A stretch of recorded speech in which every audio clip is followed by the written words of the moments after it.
はい、それではスパゲッティカルボナーラをご説明します。材料ですけれども、スパゲッティですね。こちらは 2.2 ミリの、少し太麺になりますね。茹で時間が12分から13分ぐらいのしっかりしたタイプです。それとグアンチャーレですね。豚のほほ肉の、塩漬け。こちらはちょっと入手が難しい場合はパンチェッタというバラ肉の塩漬けですね。そちらで代用可能です。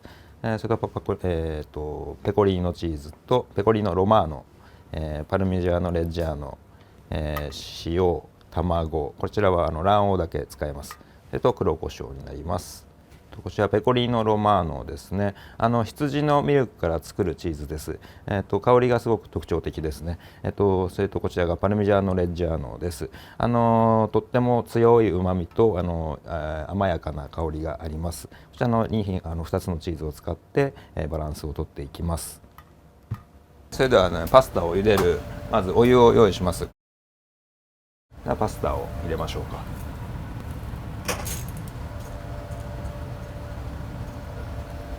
パスタですけれども、今回は 2.2 ミリのスパゲッティを使ってます。かなり太麺の方ですね。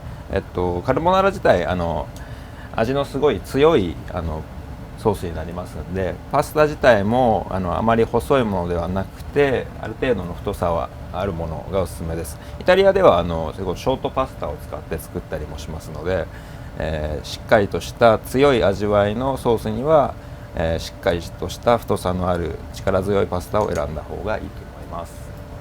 はい、それではグアンチャーレをカットしていきましょう。皮付きですので皮の部分は切り除きます。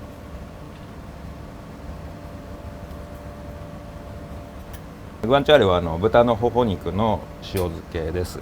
パンチェッタっていうのはバラ肉の塩漬けなんですけれども、グアンチャーレの方が割と旨味がしっかりしてて力強いですね。ただパンチェッタで代用いただくことも可能です。日本ではカルボナーラをベーコンで作ることもあると思うんですけども、イタリアで伝統的なカルボナーラといったら、ベーコンではなくてこのグアンチャーレです。ベーコンとの違いは、ベーコンは燻製にかけたものですので、あまり使用はしないですね。伝統的なカルボナーラを作るのであればグアンチャーレもしくはパンチェッタがおすすめです。はい、ではグアンチャーレを火にかけていきましょう。斜めにしてグアンチャーレを手前に寄せます。そして弱火です。グアンチャーレ自体が持っている油で、これから炒めていくという形ですので、今、油は何も入れてないですね。グアンチャーレしかこの鍋の中にはないです。弱火でちょっとじっくりと入れていきます。では卵黄を用意しましょう。僕の場合は卵黄だけでやりますけれども、全卵でやる方もいますし、卵黄と全卵を併用してバランスを取る方もいますね。卵黄だけの方がしっかりとしたコクが出ます。全卵だと卵白の力で、ほんわり仕上がりますけど、でも卵黄だけの方がおすすめですかね。じゃあ、卵にですね、パルメザンチーズを少し入れます。仕上げにも入れますけれども、下味ですね。ここに少し塩とパルメザンチーズで、卵液を作っておいて、仕上げやすいようにしておきます。と塩少し、と黒胡椒ですね。はい。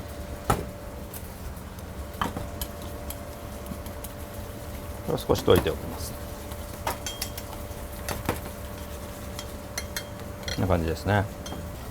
でこうやって、油が出てきましたね。でご自身の油でグアンチャーレが炒められている状態ですね。もうちょっとカリッとしたような状態までいきますね。はい。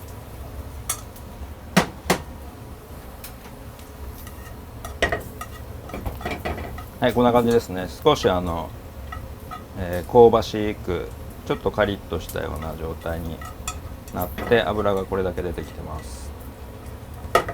このね油がうまみの素です。だしのようなものですね。これでソースに美味しいコクが出ます。そしたらこれお水です。入れておきます。じゃあパスタが茹で上がりましたのでざるにあけますね。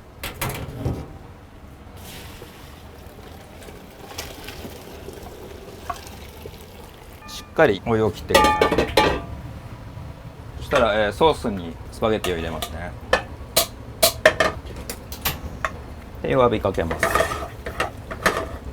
麺に吸わせていくようなイメージで少し絡めていきます。煮絡めていくイメージですね。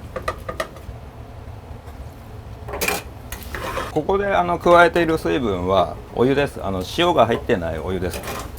パスタ湯は塩分が強いので特にここに必要はないのでお湯でいいです。水分の調整だけですね。これぐらいの。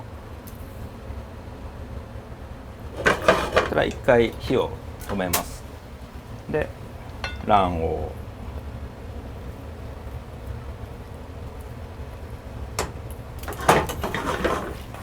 そしたら再び火にかけます。弱火ですね。伝統的なカルボナーラは生クリームを入れません。生クリームというのは日本風のアレンジをしたものですので本来は卵だけで作ります。火にかけながらちょっと濃度がついてきますので火に外して混ぜ続けますね。このように卵に火が入って濃度がついてきました。火を止めます。そしたらペコリーノチーズ入れます。カルボナーラ伝統的にはペコリーノチーズで作ります。ペコリーノチーズは香りも塩分も強いのでパルメザンチーズのうまみとコクでバランスを取ることもします。はい、仕上がりましたので盛り付けましょう。麺だけ盛るようなイメージですかね。そうすると自然に絡んでるソースがついてきますんで少し最後に残ったソースをかけてあげます。そしたらこちらペコリーノロマーノ、そして黒胡椒を粗くたっぷりと振ります。はい、完成です。